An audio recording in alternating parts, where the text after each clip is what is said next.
네, 경기도 고양시를 출신 한준호 의원입니다. 오전 질의에 의해서 계속해서 그 양평군의 특혜행정에 대해서 좀 여쭤보겠습니다. 제가 오전에 질의 드렸던 건 아마 기억을 하실 텐데 김준우 씨, 그러니까 김건희 여사의 오빠 공공지구 사토 처리 관련해 가지고 사문서 위조로 개발비를 부풀린 혐의로 기소가 됐는데요.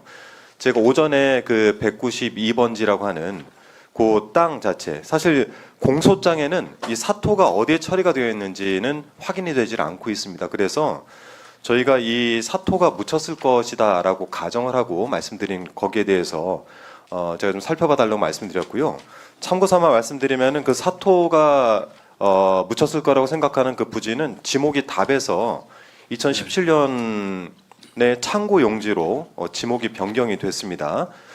그리고 또 하나는 그 땅의 주인이 한모 씨인데 이 한모 씨의 형이 양평군에 굉장히 유명한 분이에요. 30년간 기획부동산을 했던 분이고 실제 저희가 취재를 해보니까 공공지구 관련해 가지고 한모 씨가 최은순 씨에게 땅 매입을 도와줬다 이렇게 이야기를 하고 다니는 것들이 확인되기 때문에 이것이 맞다면 사토는 공짜로 처리가 된 것이고 또 토지주인 한모 씨는 공짜로 흙을 매립해서 형지를 변경한 겁니다. 그래서 이 부분 좀 살펴달라는 말씀드리고요. 이어서 계속해서 그 주택법 위반과 관련해서 말씀드리는데 그 이사는 ESIND라고 하는 이 회사가 2014년 5월 21일에 공지구 관련해서 사업계획 승인을 받았습니다. 사업 주체가 되겠죠. 그리고 6일 5월 27일에 대한토지신탁에 토지 소유권을 넘겼습니다. 자, 그렇다면 사업 주체가 대한토지신탁이 되는 거겠죠. 예, 이 부분들이 좀 이상해서 질의를 드리는 겁니다.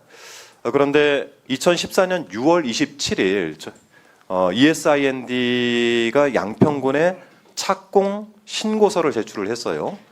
그리고는 이후 한 달여도 지나지 않아서 2014년 7월 7일에 양평군이 관련해 가지고 착공 신고 수리를 하고 필증을 발부를 했습니다. 문제는 이 착공 신고 필증을 조금 주목해서 보셔야 되는데 필증에 대한토지신탁 대표자가 저렇게 박성표 씨라는 이름으로 사업 주체로 명기가 됐습니다. 그러니까 신고는 ESIND가 착공 신고서를 제출을 했는데 양평군이 착공 신고 수리를 해서 필증을 발부를 했어요. 근데 발부된 필증에는 사업 주체가 대한토지신탁 이렇게 되어 있습니다. 그리고 같은 날에 대한토지신탁이 사업계획 변경을 위해서 변경 승인 신청을 냅니다. 그리고 사업계획 변경이 승인이 됩니다. 굉장히 좀 이상해요. 그러니까 착공 예정일은 2014년 7월 1일인데 착공 신고 수리일자는 2014년 7월 7일이고 이 과정 중에 선후관계가 막 엉키고 그럽니다. 그런데다가 신고서를 제출한 데와 신고서 내에 필증을 발부를 했는데 사업 주체는 또 다른 데로 명기가 되어 있는 거예요. 어쨌든 이 선후관계는 한 번 더 넘어서 가지고 두 가지 문제 제기를 해볼 수 있을 것 같습니다. 첫 번째는 착공 신고 수리가 먼저 됐다라는 가정을 한다면 사업 주체가 대한토지신탁으로 바뀐 걸 양평군이 과연 어떻게 알았을까? 이 궁금증이 하나 있고요. 두 번째는 사업 계획 변경 승인 신청을 먼저 했는데 먼저 했다고 가정을 한다면 변경 승인이 없이 착공 신고 수리를 신탁 업체에게 해준 꼴이 되는 거겠죠.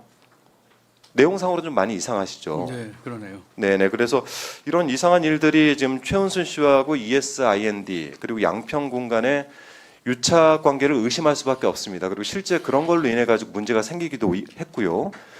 그래서 저는 이 두 가지 오전 질의하고 이 질의 두 가지 드린 사안들이 명확하게는 주택법 제15조와 제102조를 위반한 사안이 될 수 있다. 두 번째는 양평군에서 행정을 하는 것들이 제가 오늘 질의가 시간이 모자라서 못 드린 질의도 있는데 서면 질의를 드리겠습니다만 양평군의 행정이 좀 묘하다.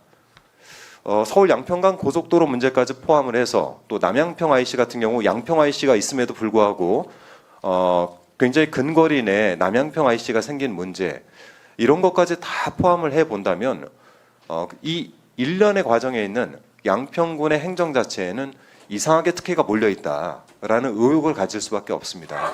해서 이런 부분들을 좀 감안하셔서 제가 오전에 말씀드렸던 부분에 대한 감사와 특히 양평군의 이 행정 절차에 대한 감사 부분이 좀 필요한데 우선 말씀드린 부분들은 체크해 보시고 예. 혹시 필요하다면 양평군에 대한 특별 감사를 다시 한번 요청을 드립니다. 예, 오늘 그 한의원님 제기해 주신 그 이 사례는 저는 사실 잘 몰랐던 사례입니다. 그런데 그 서울 양평 고속도로의 노선 변경이나 종점 변경, 또 그동안 쭉 제기됐던 남양평 IC 문제, 또 공지구 문제 이런 등등을 봤을 적에 너무나 많은 풀리지 않은 의문들과 의혹들이 있는 것에 대해서 서울 양평 고속도로를 원활히 만들어내는데 책임 있는 경기지사로서 참 그 안타까운 생각이 듭니다.